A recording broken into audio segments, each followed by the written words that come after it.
Bonjour Cyril, merci d'avoir Bonjour, accepté notre invitation. Bonjour, bonjour. bonjour Eric et Anne, et merci à vous de m'avoir invité. Je vous en prie, le plaisir est pour nous. Plaisir à partager. Nous commençons peut-être par une petite prière à l'Esprit Saint.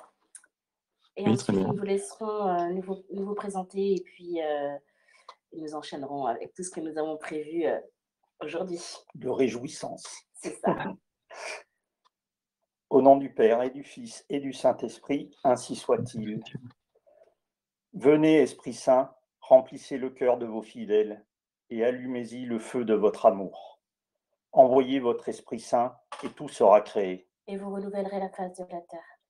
Prions. Ô Dieu, qui avez instruit les cœurs des fidèles par la lumière du Saint-Esprit, faites que nous goûtions les douceurs du bien sous l'action de ce même esprit, et que nous soyons comblés de ses consolations. Par notre Seigneur Jésus-Christ, ainsi soit-il. Ainsi soit-il. Au nom du Père. Au nom du Père et du Fils et du Saint-Esprit, ainsi soit-il.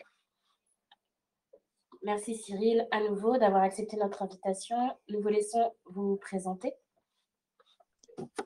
Oui, je m'appelle Cyril Dubois. Voilà, je ne sais pas quoi dire. Je suis un catholique. Je suis un catholique et puis j'ai écrit 4 livres qui ont été publiés au CSRD. Mhm. Je sais pas Tout si à fait. Oui, tout à fait. Je comptais les présenter. Donc oui, rappelons que vous êtes l'auteur de la série de livres du nom La chute de Sardes, se présentant en 4 tomes.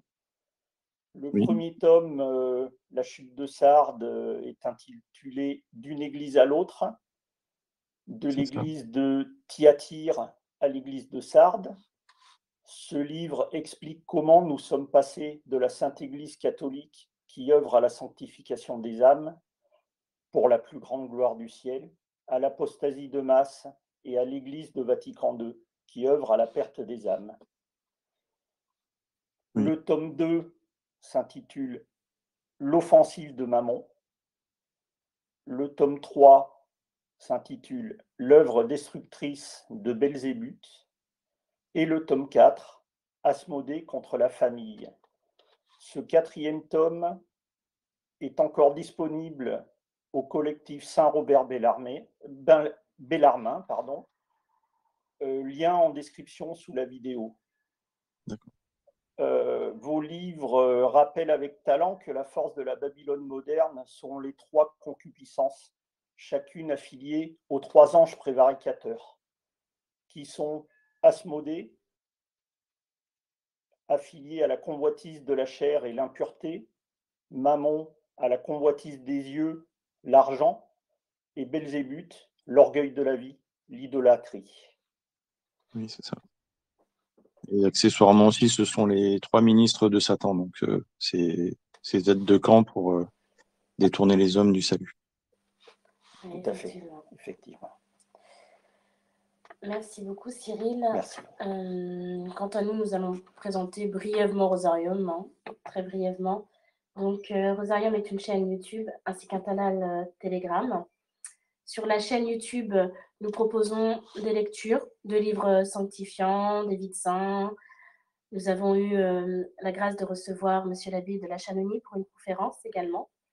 Et puis nous traitons aussi des sujets de la crise de l'Église, de l'imposture au Vatican, voilà, la condamnation de l'erreur. Nous sommes évidemment non unacum, c'est-à-dire pas en communion avec la Rome apostate. Et sinon, sur notre canal Telegram, nous faisons de l'apostolat en vérité. Donc, Telegram, c'est une application où vous pourrez recevoir du coup le sanctoral, par exemple, tous les jours. Nous récitons le chapelet 1 ou 2 fois par semaine. Et nous avons 2 rendez-vous principaux. Le chapelet de Saint-Michel tous les mardis soirs et l'heure sainte tous les jeudis soirs, afin de consoler le cœur sacré de Jésus. Il l'avait demandé à Sainte Marguerite Marie. Voilà pour Rosarium. Oui, j'ai oublié de préciser que allez-y. j'avais une chaîne YouTube aussi où j'ai fait la lecture des livres que j'ai écrits. Oui, tout Oui, à fait. c'est vrai. C'est très Autant intéressant. pour nous avons oublié. Oui, vous avez une chaîne YouTube très intéressante qui se prénomme La Chute de Sardes, Tout à comme fait. du nom de vos livres. Oui. Exactement. Alors, nous passons à notre entretien. Je vais juste résumer les 7 points que nous abordons aujourd'hui. Premier point, la cérémonie d'ouverture et de clôture des Jeux Olympiques. Ensuite, quelles sont les conclusions à apporter à ce type d'événement? Enfin, nous ferons une petite comparaison avec l'inauguration du tunnel du Saint-Gothard, qui a eu lieu le 1er juin 2016. Nous reviendrons sur la déclaration, ou non-déclaration, de Bergoglio au sujet de la cérémonie d'ouverture des JO, et puis autres petites choses. Enfin, un point sur les risques de châtiment divin, en prenant par exemple des exemples d'événements qui se sont déroulés, comme l'éruption de la montagne Pelée le 8 mai 1902, Pompéi 79 après Jésus-Christ, ou encore Sodome et Gomorrhe, ou bien Paris sera brûlé, Marseille englouti. Comme l'annonce Notre-Dame de la Salette. Comme l'annonce Notre-Dame de la Salette. Voilà. Et en dernier lieu, que peut-on faire en guise de réparation? Et nous terminerons par une petite distinction entre épreuve méritoire et châtiment mérité. Voilà pour le programme du jour. On va pouvoir lancer les hostilités. Tout à fait. Donc, pour ceux qui nous écoutent, il y aura donc un temps d'échange entre vous, Cyril et Eric, et un peu chacun son tour, hein, voilà. Oui, oui. Et pour ma part, je poserai les questions et je ferai la transition entre vous deux. Très bien. Alors, intéressons-nous au sujet. Cérémonie d'ouverture et de clôture des Jeux Olympiques. Donc, pouvons-nous revenir sur ce dernier grand rendez-vous sportif? Que penser de ces cérémonies? Personnellement, j'ai pas regardé les cérémonies, hein. J'ai vu juste certains passages, hein, auxquels il était difficile d'échapper parce que ça fait beaucoup de buzz et de polémiques. Tout à fait. Ce que j'ai noté, c'est que certains pays ont coupé la retransmission de la cérémonie d'ouverture. Et donc, certains dirigeants de pays ont trouvé ce spectacle lamentable, hein, et obscène, et aussi sans rapport avec le sport. Donc ça, c'est plutôt un bon signe, je trouve, une bonne réaction. Que beaucoup de chrétiens ont pensé que le passage avec un petit bonhomme bleu et les drag queens, c'était une représentation blasphématoire de la scène. Après, les interprètes et le réalisateur, ils s'en défendent, ils disent qu'ils parlent de l'évocation d'un tableau qui représente le banquet en l'honneur de Dionysos. Là, c'est difficile de démêler le vrai du faux. Enfin, ce qui m'a choqué aussi, c'était la représentation de la reine Marie-Antoinette.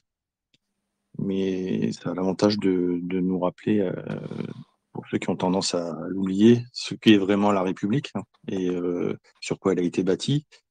C'est un régime politique dont les fondations sont cimentées par le sang des catholiques. Et ça, il y a beaucoup de gens qui ont tendance à l'oublier.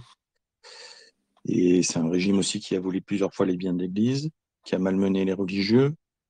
Et surtout, ce qui est le plus important, c'est que c'est le régime qui a mis notre Seigneur Jésus-Christ hors la loi, avec la séparation de l'Église et de l'État, qu'aucun parti politique actuel n'est prêt à remettre en cause.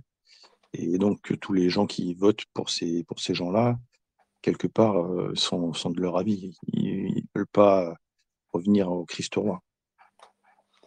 Tout à fait. C'est bien triste, c'est bien lamentable. Malheureusement, l'homme a la mémoire courte. Et trop peu de gens oublient le fait de voter pour des candidats républicains favorables à l'avortement, par exemple, ou au mariage pour tous, vu que la République est maçonnique et anticatholique par essence, voter pour ces gens, c'est apporter sa voix à ces horreurs, et évidemment, c'est pécamineux. C'est un péché, à mes yeux, d'apporter sa voix et de soutenir ces individus. Oui, puis on ne peut pas dire qu'on va changer les choses de l'intérieur. C'est génération de catholiques après génération de catholiques, c'est ce que les catholiques ont essayé de faire. Et on voit bien que ça n'a rien changé, que ça ne changera rien, et que des fois, ça ralentit les choses quand les politiques font la politique de 3 pas en avant, 2 pas en arrière pour pouvoir mieux avancer par la suite. Mais on ne gagnera pas le combat par les urnes, ça c'est évident, hein. Ne serait-ce que par même la nature du suffrage universel, où n'importe qui peut voter, et les gens ne votent pas pour l'intérêt général, ils votent pour leur propre intérêt. Et on n'arrivera jamais à changer les choses avec ce système. Bien sûr, bien sûr. À partir du moment où on soutient, ne serait-ce que par sa présence dans un bureau électoral, excusez-moi, quand on est catholique, on ne peut pas se le permettre, ne serait-ce que par l'amour de Jésus-Christ. Soutenir des politiques qui œuvrent pour la perte des âmes, il y a quand même une incohérence quelque part. Mais Oui, malheureusement, il y a aussi une construction, on va dire, mentale de toutes ces générations après la Révolution française, où finalement on a oublié d'où on venait, quel était le royaume de France, quelle est la mission également. Mais ce n'est pas encore le sujet d'aujourd'hui. Peut-être une autre fois, Cyril. Oui. Voilà. Donc, Mais Eric, en résumé, comme on dit, si voter changeait quelque chose, ça ferait bien longtemps que ça serait interdit. effectivement. Tout Et à fait. on ne change pas le système en utilisant les armes de l'ennemi, hein. Je ne pense pas que... Non. Exactement. Le catholique a ses armes. Voilà. Par le chapitre. Tout à fait. Alors, Eric, peut-être quelques mots, du coup, sur ce dernier rendez-vous? Quelques rappels. Les Jeux olympiques modernes ont été créés par Pierre de Coubertin dans le but de rendre la pratique du sport plus populaire. Pour cela, il pense qu'il faut l'internationaliser. Pour rappel, Pierre de Coubertin était catholique. Ce dernier travaillait en collaboration avec le père Henri Didon, un dominicain qui, pour cette occasion, a inventé la formule Citius, Altius, Fortius, plus vite, plus loin, plus fort. Une petite aparté, le relais de la flamme olympique a été inventé par Karl Diem, l'organisateur des Jeux olympiques de Berlin de 1936. Il proposa l'idée à Joseph Goebbels qu'une flamme soit allumée à Olympie pour être ensuite relayée jusqu'à Berlin dans le but de glorifier l'Allemagne nazie. Joseph Goebbels fut enthousiasmé par cette idée et l'approuva. Notons tout de même, pour qu'il n'y ait pas de malentendu, notons tout de même que l'encyclique Mitbrennender Sorge du pape Pie XI condamne le national-socialisme et le nazisme. Et donc, durant la cérémonie d'ouverture des JO 2024, le dénommé Philippe Catherine était maquillé intégralement en bleu. Il représentait Dionysos, qui est aussi nommé Bacchus sous la Rome antique. Il est assimilé à la fête, au vin et aux orgies. Il était l'objet de divers sacrifices dans les temples érigés en son honneur. Ouais. C'est pas très glorieux. Hein. Pas du tout. À propos de sacrifices, nous pouvons noter d'ailleurs que durant ce triste spectacle de la cérémonie d'ouverture des JO, un individu mimait l'égorgement d'un enfant qui était assis au milieu de toute cette faune de LGBT. De plus, nous pouvons observer qu'un cheval argenté galopait sur la scène. Cette vision rappelle étrangement Apocalypse 6, 8, 10. Et je vis un cheval blême, son cavalier s'appelle la mort, et il était suivi du séjour des morts. Il leur fut donné le pouvoir sur le quart de la terre de faire périr les hommes par l'épée, la famine, les épidémies et les bêtes féroces. tout un programme, quoi. Ouais. Et vous y voyez un signe? En tout cas, c'est pas particulièrement rassurant. Je pense qu'ils ne font, sans faire le complotiste, je pense qu'ils ne font rien au hasard, hein. Sincèrement. Oui. Mais j'ai un ami qui m'a fait remarquer justement ce cavalier pâle là qui représente la mort, la mauvaise mort, hein, qui passe devant toutes les nations. Tout à fait. Et aussi il y a la symbolique dans les Jeux Olympiques des métaux précieux, de l'or, du bronze et de l'argent, composés sur les yeux des morts dans l'Antiquité il y a toute une symbolique, c'est vrai, derrière ce cavalier. Oui, oui, tout à fait. Et de plus, ils ont organisé toute cette cérémonie devant un veau d'or, une statue de veau d'or. On la voyait, c'est une statue à Paris. Et comme par hasard, ils l'ont fait devant. Je pense qu'il y a une corrélation évidente. Mais pour la masse des personnes, en fait, des gens qui regardaient et abrutis devant leur télé, excusez-moi du terme, eh bien, pour eux, c'était « Oh, un beau cheval, oh, c'est brillant, c'est magnifique ». Et les gens n'ont même plus cette réflexion en se disant ah oui, effectivement, dans l'Apocalypse », enfin, on n'est plus rendu à ces générations-là. Il n'y a plus de lien, en fait, hein, vraiment.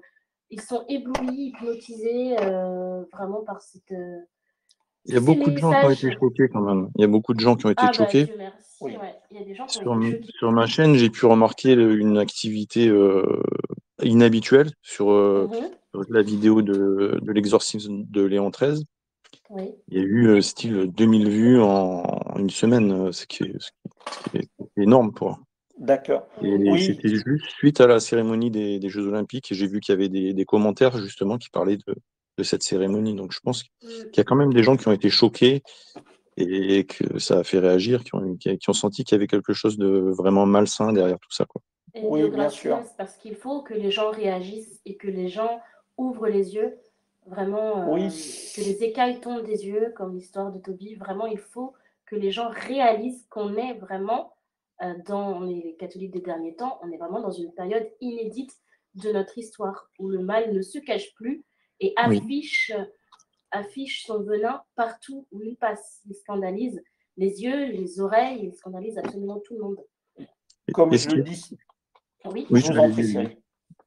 Ce qui est étonnant, c'est que ces Jeux Olympiques, ça m'a fait penser à un livre que j'avais lu il y a un moment, que j'ai retrouvé, qui s'appelle L'Antéchrist de l'Ancien Testament, qui a été écrit par l'abbé Augustin Lehmann.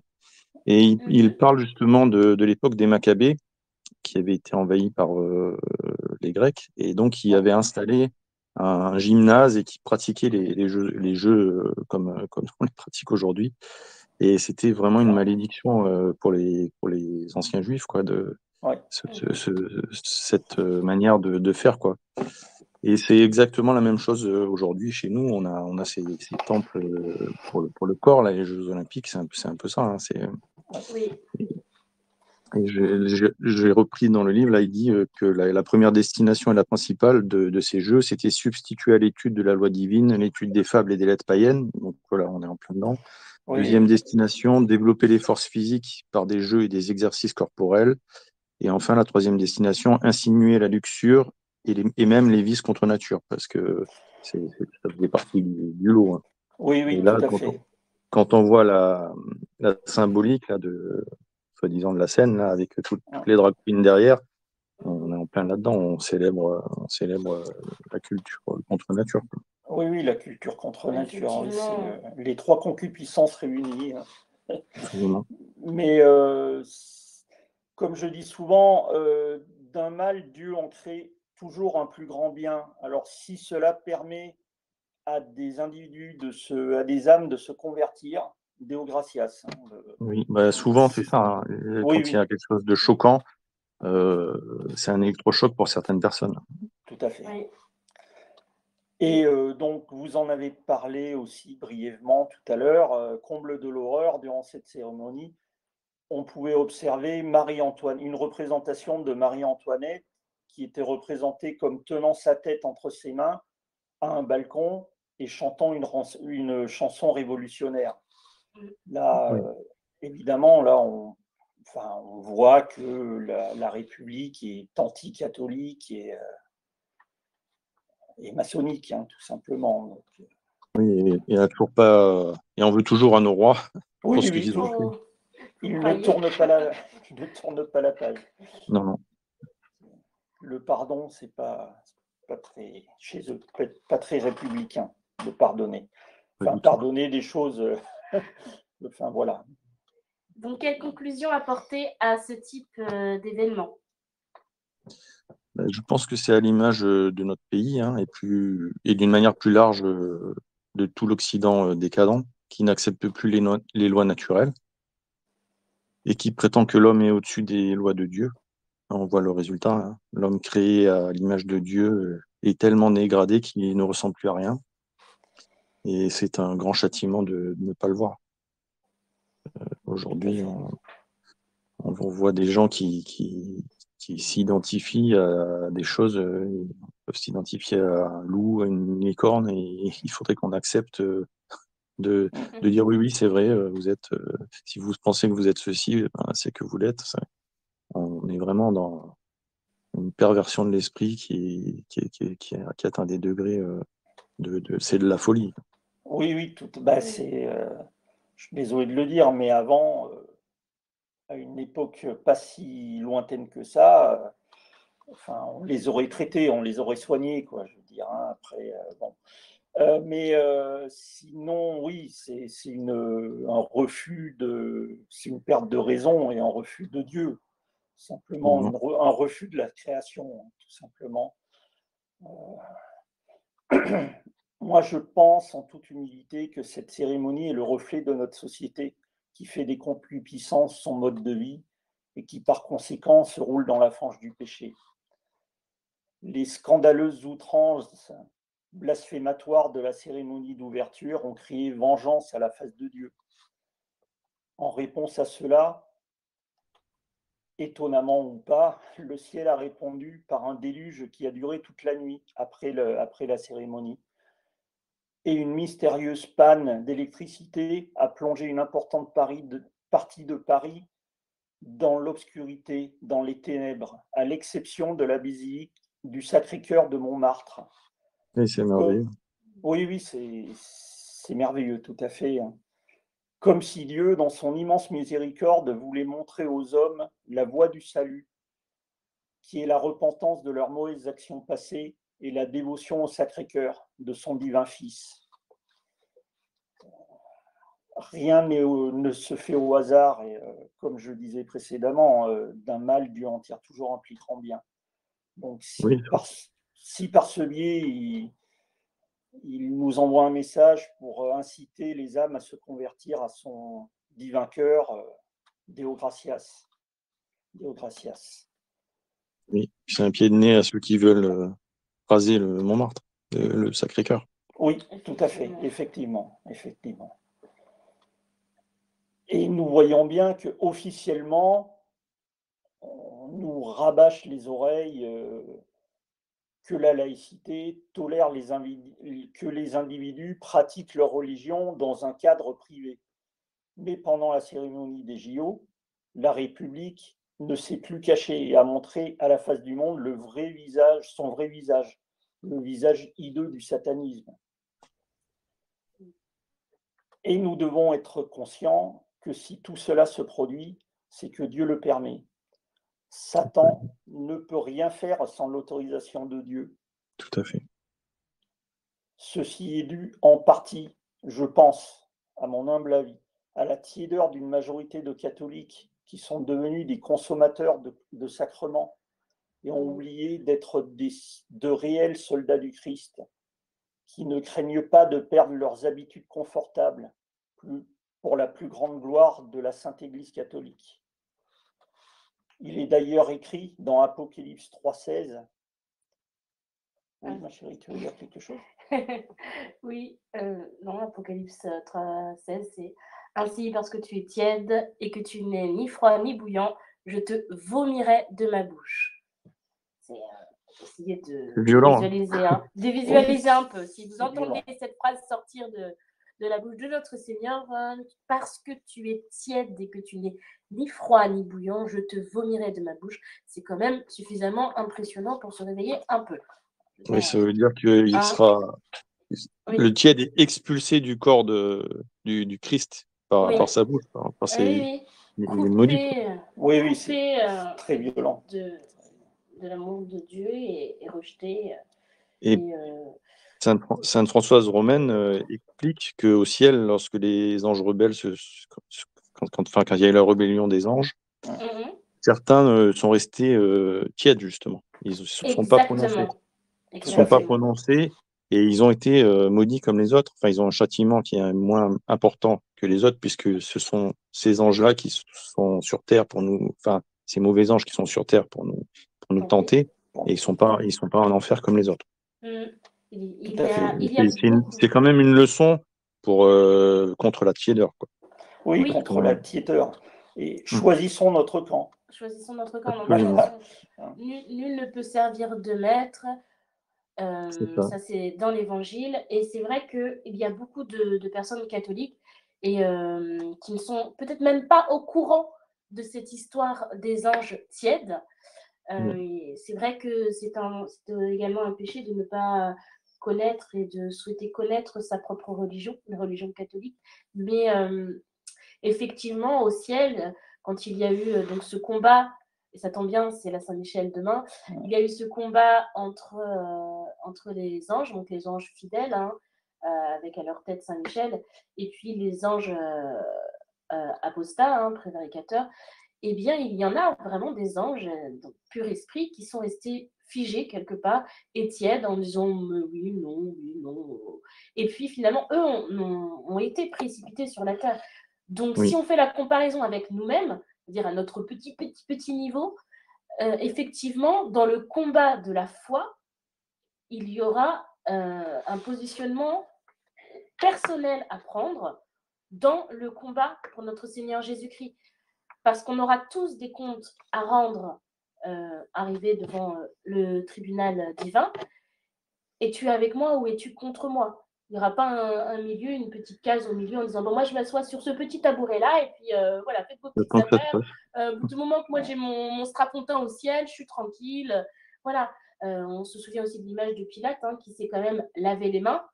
Il assistait à un déicide, mais il s'est lavé les mains. Donc, nous aussi, nous assistons au martyre de notre mère, la très sainte Église catholique. Nous ne pouvons pas nous dire ça ne nous concerne pas du moment que je reste dans ma petite chapelle tranquillement avec mon petit veston du dimanche et mon petit chapelet de mon côté. Non, il y a un combat et le combat, il est maintenant, il a déjà commencé. Il n'est pas trop tard pour vous, si vous vous écoutez, de prendre le train en route. Mais le Seigneur appelle vraiment ses serviteurs. M'aimes-tu? Il a posé la question à Pierre. Pierre, m'aimes-tu? Il l'a posé 3 fois. Bon, on ne va pas vous raconter l'histoire, mais toujours est-il qu'il y a un positionnement à avoir. Il commence donc par l'âme, évidemment, et puis le cœur. Nous aimons la France, nous aimons notre Sainte Mère, la Sainte Église catholique, nous aimons notre religion. La religion de l'amour, c'est le catholicisme quand même. Donc, prenons position et si quelqu'un nous écoute et que ça fait un écho au fond de son âme, eh bien, tant mieux. Deo gratias, rendons gloire à Dieu, parce qu'on a besoin. Et pour résumer, choisissons notre camp. Soit nous sommes avec Dieu, soit nous sommes avec l'infâme usurpateur qui tente de détruire l'Église. Qui ne réussira pas, mais... On va nommer bientôt, là, un peu plus loin. Mais bon, n'oublions jamais, comme on dit, la tiédeur des catholiques. Et le coussin du démon. Voilà.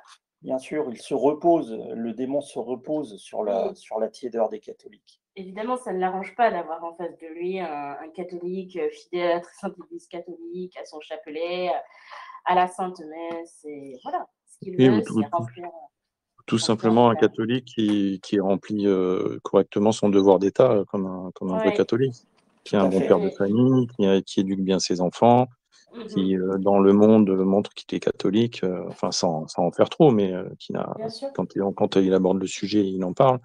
Et c'est ça que le ciel attend de nous, le combat, et ça commence par ça.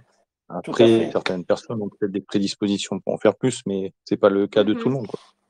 Non, effectivement, et peut-être parce que dans l'idéal, on va dire l'idéal avec un grand I, on pense catholique, chevalerie, croisade, Non, non, les oui. gros muscles et puis les lames en fer. Non, on n'en est plus là, hein. En fait, c'est Notre-Dame de Fatima qui le rappelle que le Tout à devoir, fait.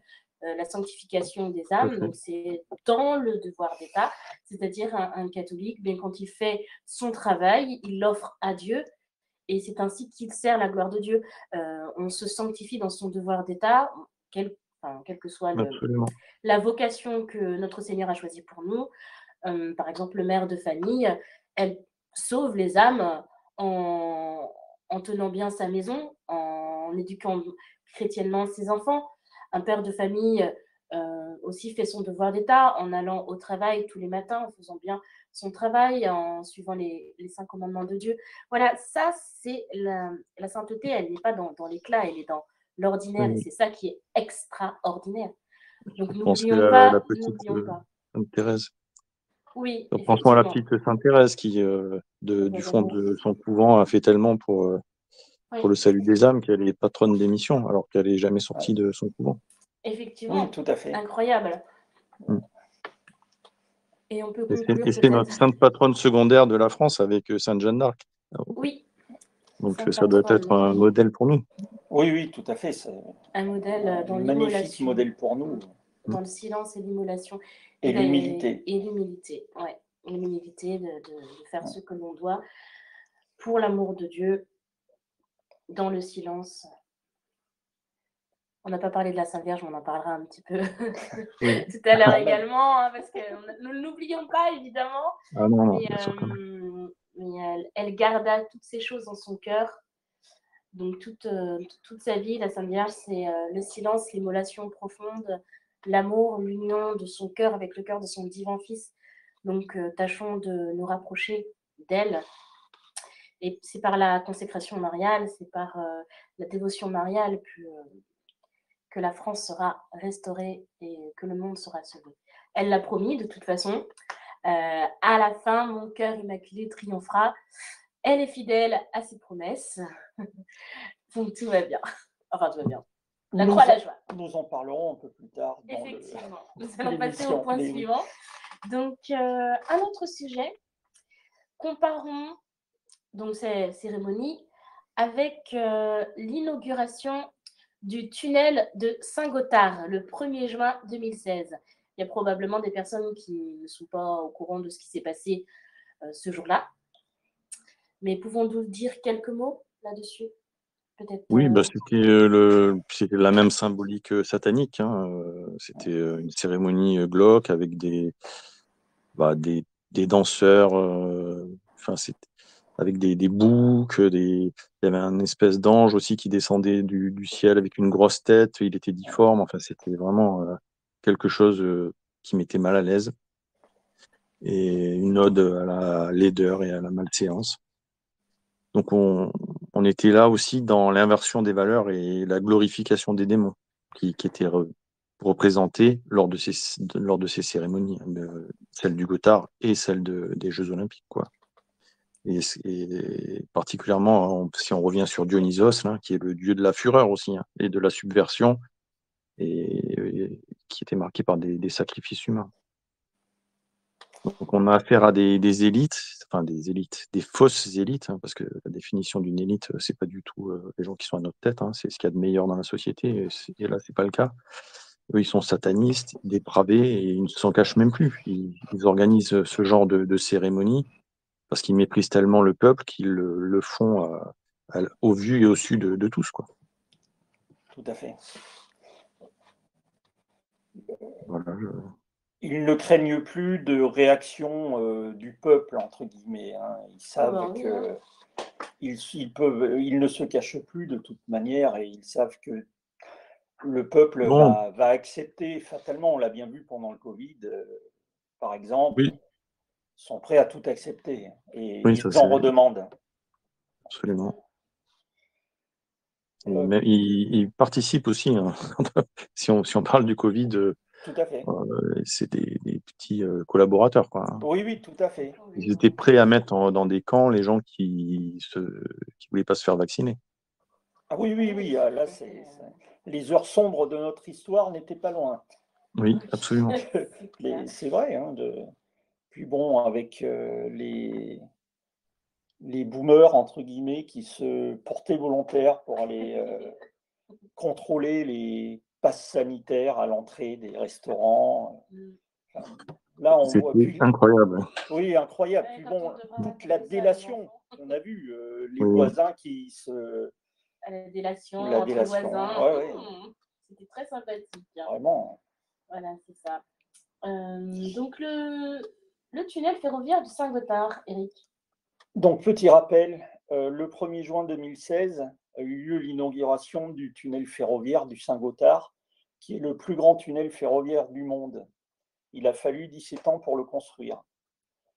La cérémonie d'inauguration de ce dernier avait une dimension occulte et eschatologique. Il montrait des anges déçus, des hommes et des femmes mimant des scènes obscènes et se prosternant devant une représentation de Satan. Le message est clairement adressé à la bête. Cette cérémonie à la gloire de Satan comptait parmi l'assistance, entre autres, le président de la République de l'époque, François Hollande, le président suisse, le Premier ministre italien, ainsi que la chancelière allemande. Tout à fait. Tout ce petit monde fut évidemment enchanté par ce spectacle. Remarquons tout de même que la cérémonie d'inauguration du tunnel du Gothard était essentiellement adressée à un public d'initiés, qui sont, soi-disant, nos pseudo-élites mondialistes, tandis que la cérémonie des JO s'adressait au monde entier. Ce n'était plus en petit comité d'un public d'initiés. Au monde entier, à des milliards de spectateurs. Comme je disais précédemment, il ne se cache plus du tout. Oui, il y a quand même des pays qui ont arrêté la retransmission. Hein, Oui, tout à fait, tout à fait. Mais ça, c'est un petit espoir. Oui. Non, parce que... Ils ont quand même gardé certaines valeurs, on va dire, auxquelles oui. Je ne sais pas. Des valeurs naturelles. Oui, voilà. Du moins naturel, hein, à défaut. À défaut. D'ailleurs, rappelons qu'en 2008, dans son livre « La Révolution française n'est pas terminée », l'ancien ministre de l'Éducation, Vincent Payan, explique que la laïcité est la religion de la franc-maçonnerie, que la laïcité est par essence anti-catholique, mais elle tolère évidemment les fausses religions. Officiellement, la laïcité tolère que les individus pratiquent leur religion en privé. Mais pendant la cérémonie des JO, la République ne s'est plus cachée, encore une fois, et a montré à la face du monde le visage hideux du satanisme. Maintenant, ils ont déclaré officiellement que la religion de la République, on le savait déjà, mais à la face du monde, que la religion de la République était le satanisme. Et que leur but était le satanisme, enfin le nouvel ordre mondial et autres réjouissances. Oui. Et cela fait entrer toutes ces idées dans les cerveaux. Voilà, c'est bien imprimé. C'est de l'ingénierie sociale. Bien encodé, tout comme il faut. Et rien n'est mis dû au hasard. Mais surtout, tout est mis en scène. C'est vraiment un... Pour le coup, ils avaient promis un spectacle. C'est effectivement un spectacle. Hein. Donc... une personne lambda qui regarde et qui voit ces scènes absolument absurdes va peut-être se dire bon, c'est un peu original, ok, mais une personne catholique doit avoir un sursaut, un réveil tout de suite, immédiat. Oui, il n'y a pas à tergiverser un rejet tout de 300 suite, ans. Mais ce n'est pas possible. On est tout de suite mal à l'aise vis-à-vis de ces images, quoi. Ce n'est pas possible. C'est pour ça que nous, sur Rosarium, par exemple, nous avons pu constater sur Telegram, notamment il y a beaucoup de groupes ou de canaux qui diffusent des images dites du monde, etc., nous avons fait le choix de ne surtout pas diffuser ces images parce que cela est absolument scandaleux pour l'âme. Et évidemment, on a été obligé de s'y intéresser un minimum, ne serait-ce que pour la préparation de notre entretien aujourd'hui, mais vraiment, faisons attention à ces images, à toute cette impression du monde sur nos âmes. Faisons attention parce que c'est tellement on ne scandaleux. nourrit pas l'âme avec l'esprit pécamineux du monde, l'esprit du monde et des images obscènes et satanistes. Non, ce n'est pas possible. Donc, il y a déjà le choc, évidemment, de voir bien la franc-maçonnerie avancer son char de bataille.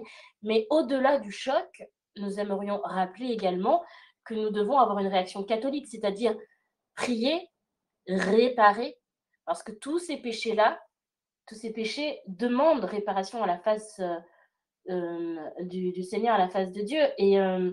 Et surtout, on ne peut pas juste s'arrêter aux images.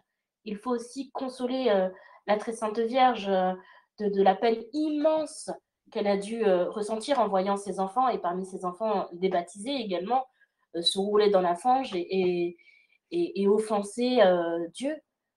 Si Notre-Dame est venue à la Salette et qu'elle a pleuré, imaginez les larmes de Notre-Dame. Ces deux enfants, Maximin et Mélanie, qui ont vu la Sainte Vierge pleurer, mettons-nous à leur place, juste ne serait-ce qu'une minute, et de voir la Sainte Vierge venir et supplier. Elle ne peut pas retenir plus longtemps le bras de son fils. Que devons-nous faire pour consoler notre mère? Donc, oui, il y a un projet sataniste en route, mais il y a aussi, nous, un devoir catholique en réponse, et on est du bon côté de la barrière. Hein. Donc voilà, on a quand même la Sainte Église, le corps mystique du Christ, là on a la Sainte Vierge, on a les Saints Anges, Saint Michel en tête. Il n'y a pas à désespérer, bien au contraire, il y a tout à espérer, la gloire de Dieu. Il arrive toujours il parvient toujours à ses fins, hein, le bon Dieu. Évidemment, en utilisant parfois ces outils, voilà, des événements un peu dramatiques. Mais tout revient toujours à la plus grande gloire de Dieu. Il ne faut pas l'oublier. Voilà, nous avons la sainte espérance pour cela. Est-ce que tu souhaitais ajouter quelque chose, Joanne? Si Notre-Dame pleurait toutes les lames de son corps en 1846 à la Salette, qu'est-ce que cela doit être de nos jours, hein? Il faut se poser la question, hein, parce que les offenses faites à Dieu ont redoublé, ont plus que redoublé de nos jours. Surtout depuis Vatican II. Vraiment entre les fausses messes. D'où l'importance de réparer, mais on y viendra plus tard. Mais... Oui, si nous parlions maintenant, sauf si vous souhaitez ajouter quelque chose, Cyril. Non, c'est bien. C'est bon. Donc parlons de l'imposteur qu'il y a actuellement sur le trône de Pierre, donc Bergoglio. Donc, petit mot sur sa déclaration, ou non-déclaration, au sujet de la cérémonie d'ouverture des Jeux Olympiques. Alors, honnêtement, je n'ai pas écouté ce qu'il a déclaré, hein, parce que je suis plus trop, ça fait un moment que je suis plus trop ce qu'il raconte, parce que ça m'énerve tellement. Vous avez bien raison. Et je crois qu'il a brillé par son absence de condamnation, et au moins, ça a l'avantage de montrer dans quel camp il se situe. Oui. Tout à fait, tout à fait. En fait, oui, il faut regarder cela de loin, hein, franchement, parce que bon. Avant la cérémonie, Bergoglio avait quand même déclaré, si on peut appeler ça déclaré, j'espère que cet événement peut être un signe du monde inclusif que nous voulons construire et que les athlètes, avec leurs témoignages sportifs, peuvent être des messagers de paix et des exemples réels pour les jeunes en particulier. Un monde inclusif, quoi, s'il vous plaît. D'accord. Et sans surprise,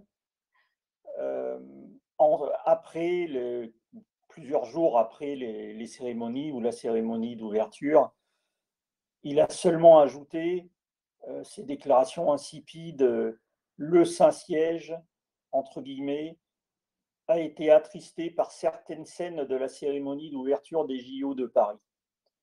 La liberté d'expression, qui évidemment n'est pas remise en cause, plus quoi encore, trouve sa limite dans le respect des autres. Voilà. Tout à fait, c'est conciliaire, hein, très, très moderniste comme déclaration. Oui, oui. C'est même maçonnique. Hein. Oui, oui, tout à fait, tout à fait. D'ailleurs, il y a peu de temps, il a quand même déclaré au journal protestant, on va dire, La Croix, que les États doivent être laïques, Ah bah oui, et que les États confessionnels finissent mal. ça, c'est fou, ça. Ouais. C'est incroyable. Voilà. Ah oui, c'est incroyable. Il a été quand aussi même. au Forum économique mondial. Oui, et au Forum économique mondial de Davos, il a déclaré que le Forum économique mondial est une opportunité pour trouver des moyens de construire un monde meilleur. Ah oui, d'accord. Allons-y gaiement. C'est clair. On n'est plus dans la paix, mais on est maintenant, c'est avec l'argent qu'on peut construire un monde meilleur. Quoi. Oui, oui, tout à fait. Là, on est passé encore à un stade supérieur. Quoi. Tout à fait. Là, on est dans le gros il est mondialisme. Il n'a jamais à tenir, hein, Coco. Hein, donc, évidemment.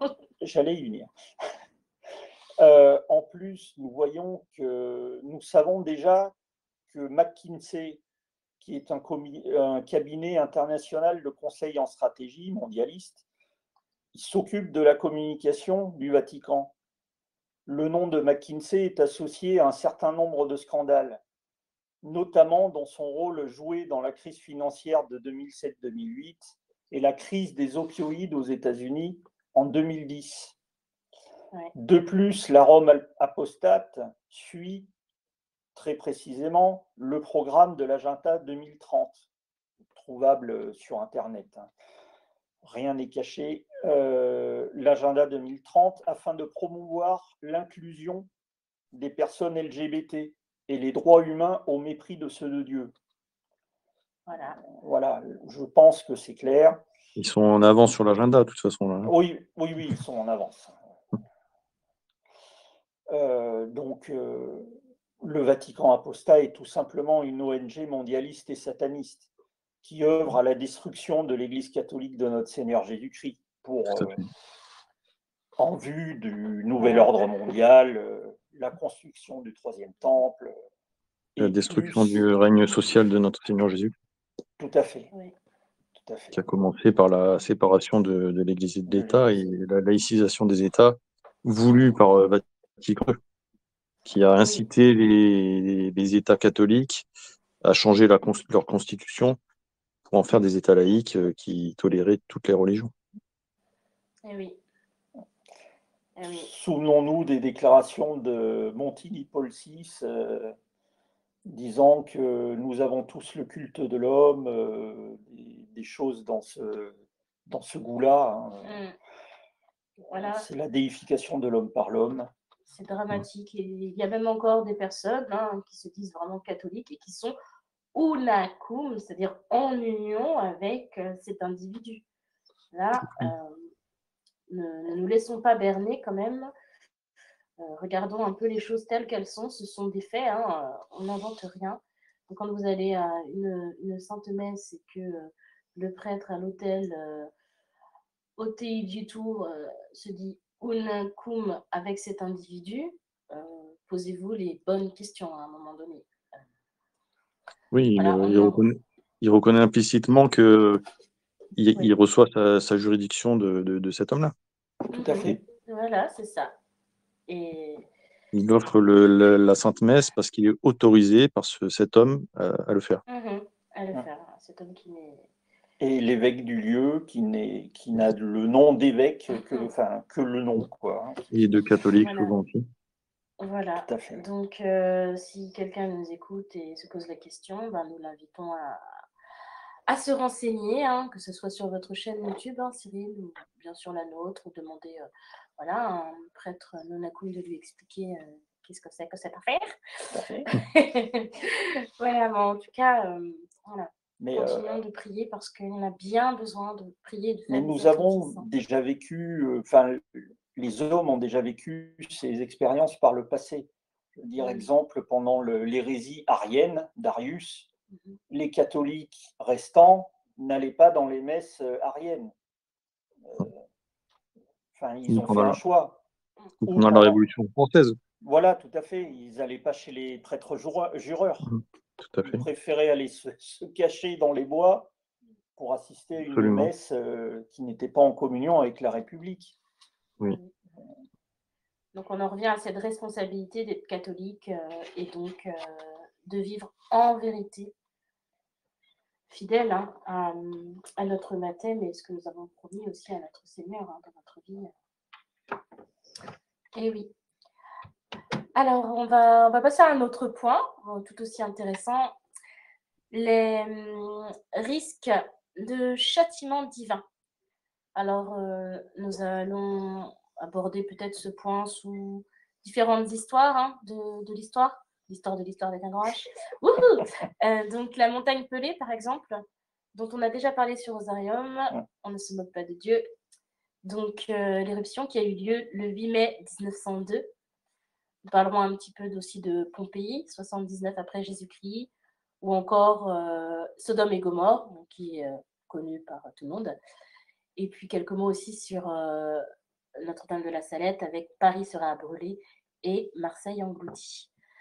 Donc le passé nous a enseigné que les châtiments de Dieu frappent les hommes qui abusent de sa miséricorde et ne se repentent pas. Peut-on parler des risques des châtiments encourus? Oui, mais déjà, la situation actuelle, c'est déjà un châtiment. Pour qu'on en soit là, c'est manifestement pas une bénédiction de Dieu qu'on soit dans cette situation et qu'on ait un gouvernement qui permet de faire le spectacle qu'on a vu aux Jeux Olympiques et tout ça.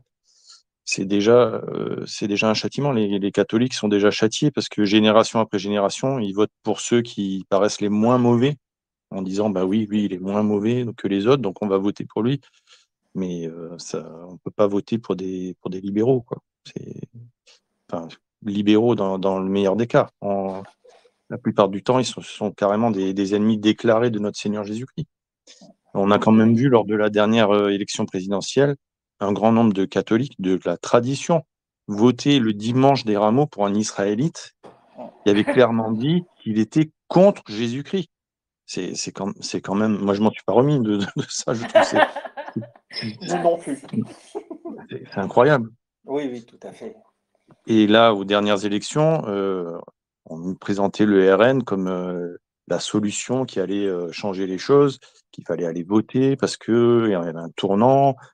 Et encore dans la tradition, mais ils apprennent jamais, quoi. C'est incroyable. On va aller voter pour quelqu'un qui est pour l'avortement, qui est pour le divorce, qui est divorcé, qui est pour la séparation de l'Église et l'État, qui remettra jamais ça en question. Enfin, c'est incroyable. Et après, on s'étonne que les choses aillent mal. On entretient le châtiment et les choses vont de mal en pire parce que génération après génération, on fait les mêmes erreurs que nos pères et on ne dit pas non, ils ont fait des erreurs. Nous, on ne veut pas faire les mêmes erreurs. On reconnaît que c'était pas bien ce qu'ils ont fait et on veut faire autre chose. Tant qu'on sera dans cette mentalité de dire on prend le moindre mal, ça ne peut pas fonctionner. C'est déjà un châtiment.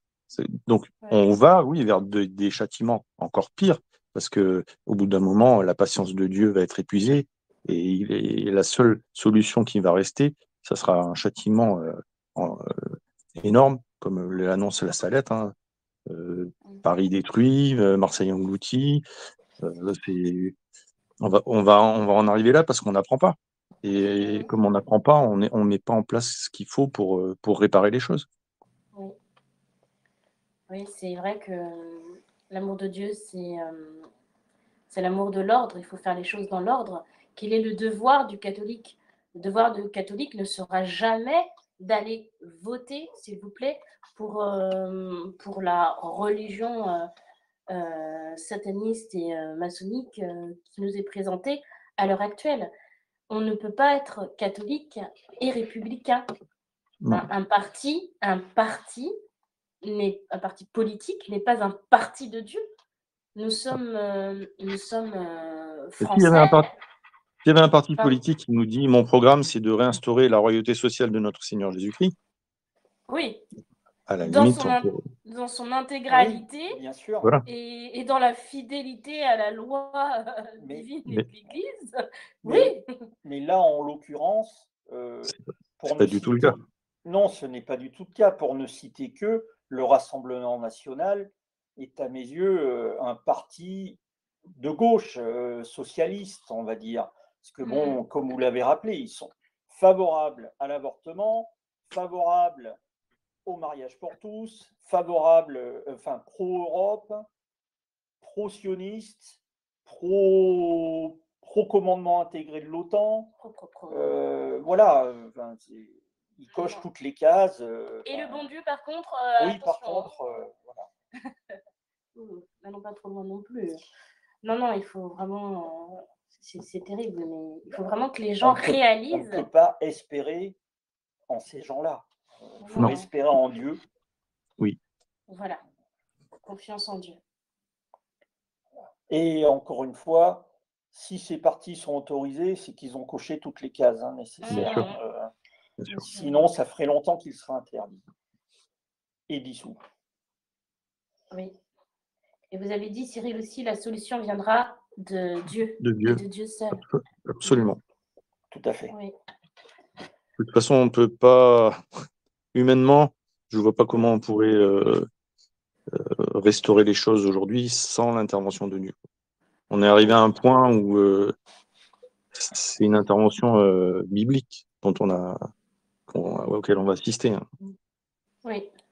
Tout à fait, tout à fait. La situation est beaucoup trop grave pour espérer seulement placer notre espoir dans les hommes. Oui.